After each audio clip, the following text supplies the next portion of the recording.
This YouTube channel does not promote any violent, harmful, or illegal activities. All content provided by this channel is meant for an educational purpose only.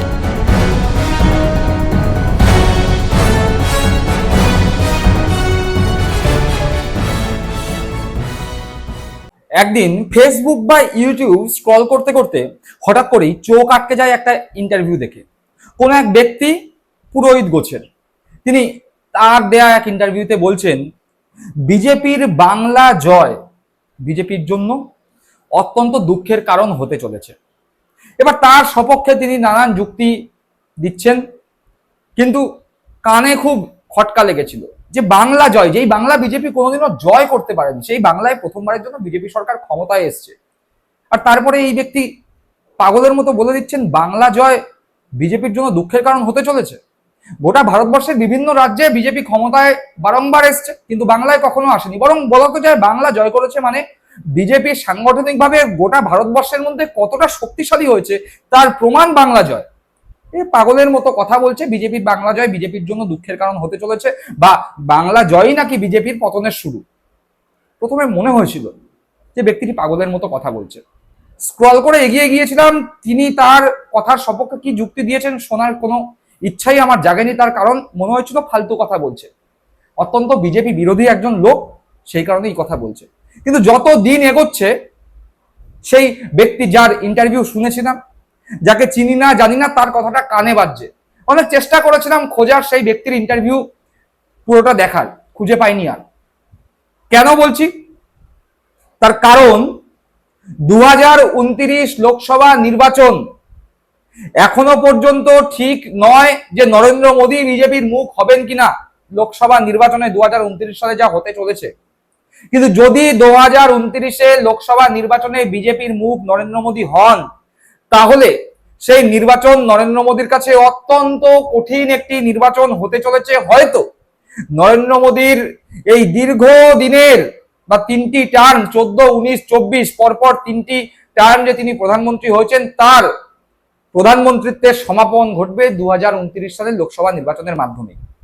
একথা মনে হতে চলেছে। কেন মনে হতে চলেছে বলবো। পাশাপাশি যদি নরেন্দ্র মোদী মুখ না হয় অন্য কেউ হন, তাহলে নিশ্চিতভাবেই যদি নরেন্দ্র মোদী বিজেপির মুখ হন, তাহলে বিজেপির জন্য 2029 সালের লোকসভা ভোটের লড়াই কঠিন হতে চলেছে। কিন্তু যদি নরেন্দ্র মোদী মুখ না হয় অন্য কেউ হন, জেপি নাড্ডা, নীতিন গাডকারি, অমিত শাহ, যোগী আদিত্যনাথ, তারা যদি হন, তাহলে নিশ্চিতভাবেই বিজেপির শাসন অবসান ঘটতে চলেছে এই ভারতবর্ষের বুকে। একথা নিশ্চিতভাবে বলে দেওয়া যায়। কেন, কিসের জন্য, সেই তথ্যই আজকে আপনাদের সামনে আমি তুলে ধরছি। আমি প্রতিবেদক সায়ন্তন চক্রবর্তী, আপনারা দেখছেন বঙ্গচক্র ইউটিউব চ্যানেল। 29-এর পথ কঠিন হচ্ছে নরেন্দ্র মোদীর জন্য। পাশাপাশি পোল ট্র্যাকারের সমীক্ষায় উত্তরপ্রদেশে মুখ থুবড়ে পড়তে চলেছে যোগী আদিত্যনাথ। কেন? ইতিমধ্যেই মোটামুটি ভাবে রাজনীতির যারা খোঁজ রাখেন তারা জানেন যে ভারতবর্ষের যে কুর্সি, শাসনের যে কুর্সি, যে গদি, দেশ শাসন করার যে গদি, অর্থাৎ প্রধানমন্ত্রিত্ব, শাসক দল বা শাসক দলের আসনে যেই জোট অধিষ্ঠিত হবে, সেই এগিয়ে যাওয়ার রাস্তা যায় উত্তরপ্রদেশ হয়ে। উত্তরপ্রদেশে প্রচুর সংখ্যক 87-র কাছাকাছি লোকসভা আসন, পাশাপাশি 403খানা বিধানসভা আসন। অর্থাৎ যেই দল ক্ষমতায় আসবে বা যেই জোট ক্ষমতায় আসবে, তাকে উত্তরপ্রদেশে অন্তত পক্ষে 50% আসন নিজেদের দখলে রাখতেই হবে। এটাই একদম খুব স্পষ্ট ফর্মুলা। উত্তরপ্রদেশ মোটামুটি ভাবে ভারতবর্ষকে শাসন করবে, তার ভাগ্য নির্ধারণ করে দেয়। অতীতে আমরা দেখে এসেছি 2014 বলুন, 2019 বলুন, 2024 বলুন, বিজেপি উত্তরপ্রদেশে বারংবার ভালো ফলাফল করেছে। 2024-এ বিজেপি উত্তরপ্রদেশে ধাক্কা খেয়েছে। ফলত কি দেখা গেছে, এনডিএ জোট সংখ্যাগরিষ্ঠ হয়েছে, কিন্তু বিজেপি আর একক সংখ্যাগরিষ্ঠ হতে পারেনি। বিজেপি 240-এ আটকে গেছে। কারণ কি? কারণ উত্তরপ্রদেশে বিজেপি ধাক্কা খেয়ে গেছে। আর বলাই বাহুল্য, উত্তরপ্রদেশ ঠিক করে দেয় ভারতবর্ষ শাসন কে করবে। ঠিক সেই বিচারে দাঁড়িয়েই এই উত্তরপ্রদেশের বর্তমান পরিস্থিতি চিন্তায় রাখছে কাকে? চিন্তায় রাখছে নরেন্দ্র মোদীকে, যোগী আদিত্যনাথকে। কেন? পোল ট্র্যাকারের সমীক্ষায় ধরা পড়েছে চমকে দেওয়ার মতো তথ্য। সেই পোল ট্র্যাকারের সমীক্ষায় যেই তথ্য ধরা পড়েছে সেই তথ্য থেকে স্পষ্ট 29 সালে ভরাডুবি হতে চলেছে নরেন্দ্র মোদী তথা বিজেপি সরকারের। এমনকি আগামী বছর 2027 সালে উত্তরপ্রদেশে যে বিধানসভা নির্বাচন, সেই নির্বাচনেও মুখ থুবড়ে পড়তে চলেছে যোগী আদিত্যনাথের নেতৃত্বে বিজেপি সরকার। তথ্যগুলো পরপর দেখাচ্ছি, স্ক্রিনে একবার নজর রাখুন। দেখুন, সবার প্রথমে 2022 সালে উত্তরপ্রদেশ বিধানসভা রেজাল্ট কি হয়েছিল একবার দেখতে পাচ্ছেন। বিজেপি 255টি আসন পেয়েছিল, ক্ষমতায় এসেছিল, মুখ্যমন্ত্রী হয়েছিলেন যোগী আদিত্যনাথ। সমাজবাদী পার্টি বিজেপির যা আসন পেয়েছিল তার থেকে 50%-এরও কম, অর্থাৎ হাফেরও কম আসন পেয়েছিল সমাজবাদী পার্টি, 111টি। এডিএস পেয়েছিল 12টি, আরএলডি 8টি, এসবিএসপি পেয়েছিল 6টি, আর কংগ্রেস পেয়েছিল 2টি। অর্থাৎ মাত্র 2টি আসনে জয়লাভ করেছিল কংগ্রেস। সমাজবাদী পার্টি 111টি আসনে জয়লাভ করেছিল, আর বিজেপি 255টি আসনে জয়লাভ করেছিল। বস্তুতই তখন এই 2022 সালে উত্তরপ্রদেশে যে নির্বাচন সংগঠিত হয়েছিল সেখানে কোনো রকম জোট হয়নি বিরোধী দলগুলোর মধ্যে। কিন্তু বর্তমানে ইন্ডিয়া অ্যালায়েন্স তৈরি হয়েছে এবং এই অ্যালায়েন্সের মধ্যে কংগ্রেস, সমাজবাদী পার্টি সহ বিভিন্ন দলগুলো অত্যন্ত একত্রিতভাবে আছে এবং লক্ষ্য একটাই, বিজেপিকে হারানো। আরো একটি তথ্য দেখাচ্ছি, দেখুন এই তথ্যে কি বলা হচ্ছে। এই তথ্যে বলা হচ্ছে 2022-এর যে বিধানসভা নির্বাচন উত্তরপ্রদেশে হয়েছিল সেখানে এনডিএ 43.8% ভোট পেয়েছিল। সমাজবাদী পার্টির যে জোট তারা পেয়েছিল 36.6% ভোট। বিএসপি অর্থাৎ মায়াবতীর দল পেয়েছিল 13% ভোট। কংগ্রেস পেয়েছিল 2.33% ভোট। এই গেল মোটামুটি 2022 সালের ফলাফল। যেই ফলাফলের ভিত্তিতে 2022 সালে যোগী আদিত্যনাথ উত্তরপ্রদেশের ক্ষমতায় আসেন, মুখ্যমন্ত্রী হন। বর্তমানে পরিস্থিতি বেশ আলাদা।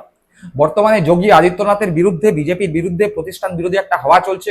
ককরোচ জনতা পার্টির যে আন্দোলন, সেই আন্দোলনে উত্তরপ্রদেশ থেকে প্রচুর সংখ্যক ছাত্রছাত্রীরা গিয়ে উপস্থিত হয়েছেন।